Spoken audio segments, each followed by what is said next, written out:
Cosa festeggiamo oggi per l'esattezza? Il fatto che Gesù, asceso al cielo, ci ha preceduti. Dove Lui saremo anche noi. La sua salita al cielo, luogo simbolico che rimanda al Padre, alla vita eterna, alla patria che ci attende, nostra vera casa. Non è però da intendersi come un abbandono, anzi, Cristo risorto ci lascia fisicamente col suo corpo umano per essere più pienamente con noi attraverso il dono dello Spirito che ci invierà domenica prossima.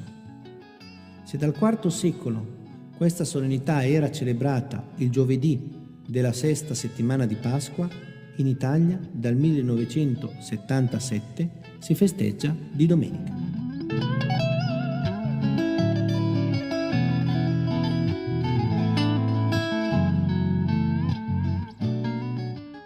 Come si inserisce dunque l'ascensione nel periodo pasquale?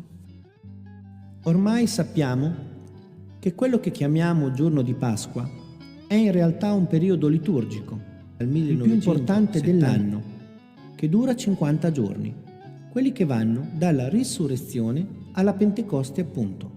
Tra questi 8, la cosiddetta ottava di Pasqua, rivestono poi un ruolo tutto speciale.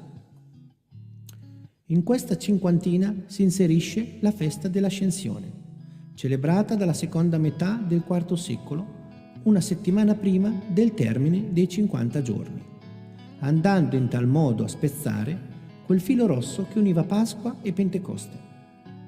In breve, la sensazione che percepiamo è che, con l'ascensione, il tempo di Pasqua sia terminato e che il giorno di Pentecoste sia una festa a sé stante. Niente affatto, il Gesù risorto e quello che ci dona il suo Spirito ci rivelano lo stesso mistero.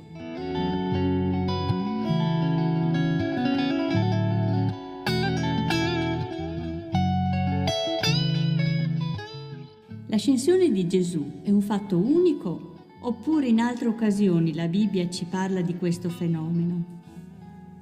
La Sacra Scrittura, la prima del racconta altre 2 salite al cielo, quella di Enoch, rapito da Dio, come ci dice il libro della Genesi, e quella di Elia, anch'esso rapito dal Signore su un carro di fuoco e sotto gli occhi del suo discepolo Eliseo.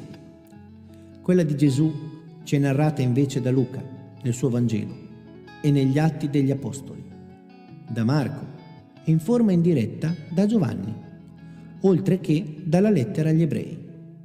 In tutti questi casi, tuttavia, la differenza sta nel soggetto che opera l'azione. Se anche nel caso di Gesù chi agisce è il Padre, il Figlio ha in ogni caso un ruolo attivo, tanto che, ad esempio, la festa odierna è denominata, non a caso, Ascensione del Signore, a differenza del 15 agosto, in cui celebriamo Maria assunta in cielo, a sottolineare la sua passività nell'accaduto.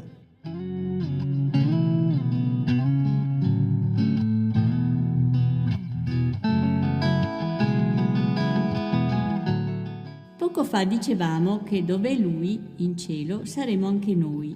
In che senso? Lasciamo che sia Sant'Agostino a dircelo, nel brano proposto dall'Ufficio delle Letture. Oggi nostro Signore Gesù Cristo è asceso al cielo, dice il Vescovo di Como, un ruolo attivo, con Lui, tanto che salga pure il nostro cuore. Come Egli è asceso e non si è allontanato da noi, così anche noi già siamo lassù con Lui, benché nel nostro corpo non si sia ancora avverato ciò che ci è promesso. Questa ascesa, come abbiamo accennato, non è una fuga da questo mondo, anzi, la sua dipartita è un invito a vivere con maggior pienezza qui ed ora. Gesù non ha abbandonato la terra, allo stesso modo in cui non è fuggito dal cielo, per farsi uomo come noi. Se Lui è il capo di quel corpo di cui noi siamo le membra, beh, allora cielo e terra sono un tutt'uno. Del resto, quella che chiamiamo vita eterna è tale non solo perché non avrà mai fine, ma anche perché, a rigor di logica, non ha mai avuto inizio. Il cielo, detto altrimenti, inizia già qua giù sulla terra e nella vita eterna noi siamo entrati proprio grazie alla croce di Gesù.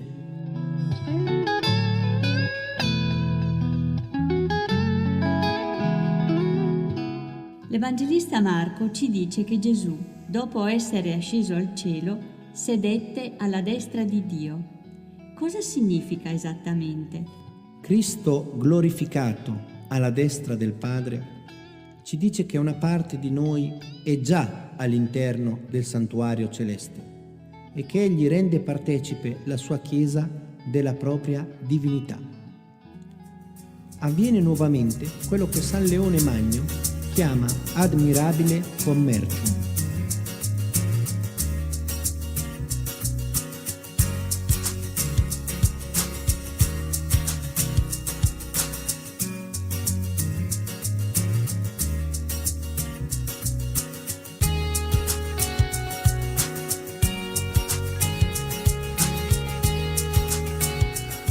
Porcius è una frazione del comune di Atimis ed è uno dei tanti paesini delle Prealpi friulane.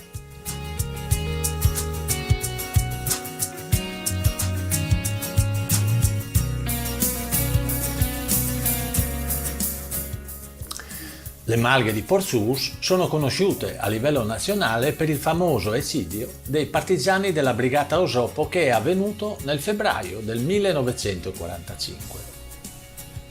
Partigiani che sono stati poi sepolti nel Bosco Romagno, come abbiamo ricordato anche sul video che trovate nella scheda sopra. È conosciuto però anche per un evento mistico avvenuto nel settembre del 1855. Si tratta della nota apparizione della Madonna alla piccola Teresa d'Us, una bambina del paese che non aveva ancora compiuto 10 anni.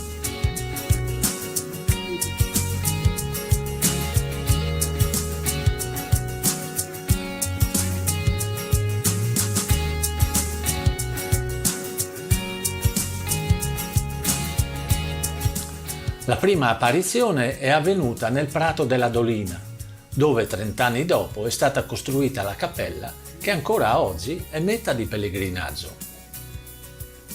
Le successive apparizioni invece sono avvenute nella chiesa del paese.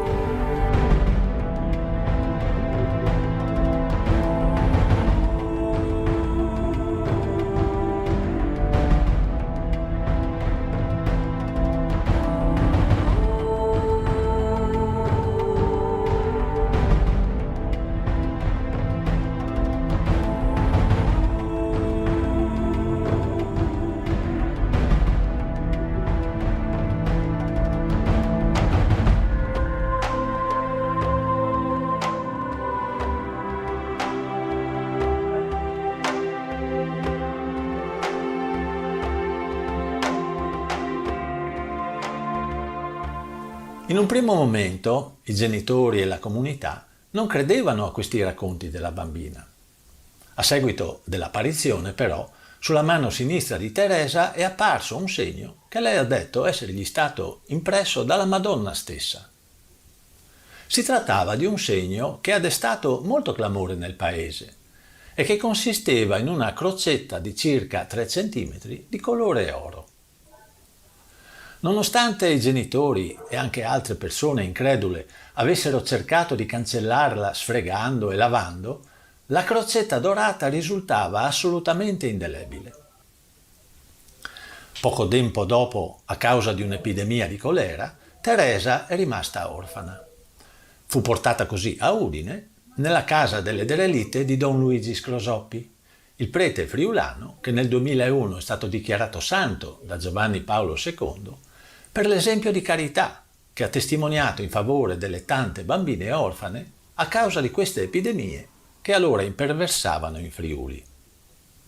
Qui la giovane, nonostante i problemi di salute, nel 1867 inizia il noviziato e diventa una suora della Provvidenza con il nome di Suor Maria Osanna.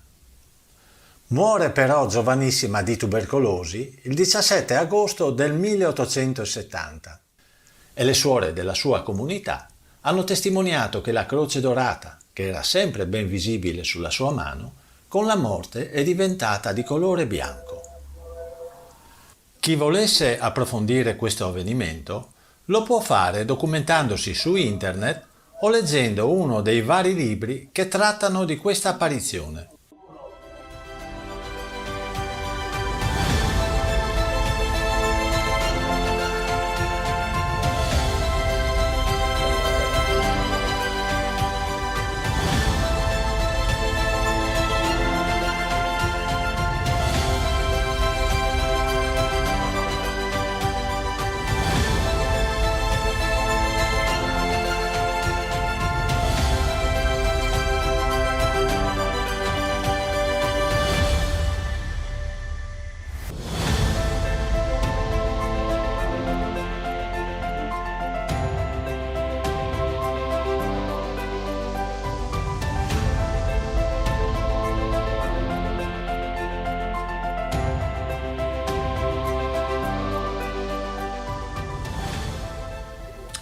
Il silenzio e la tranquillità del paese nel primo mattino viene interrotto dal continuo arrivo di automobili e di persone. Oggi, infatti, 16 agosto 2020, si fa memoria dei 150 anni della morte di Teresa d'Us, Suor Maria Osanna, e nella chiesa parrocchiale si celebra una Santa Messa solenne a cui partecipa la comunità locale, ma anche molti pellegrini e devoti che arrivano da ogni parte del Friuli e non solo.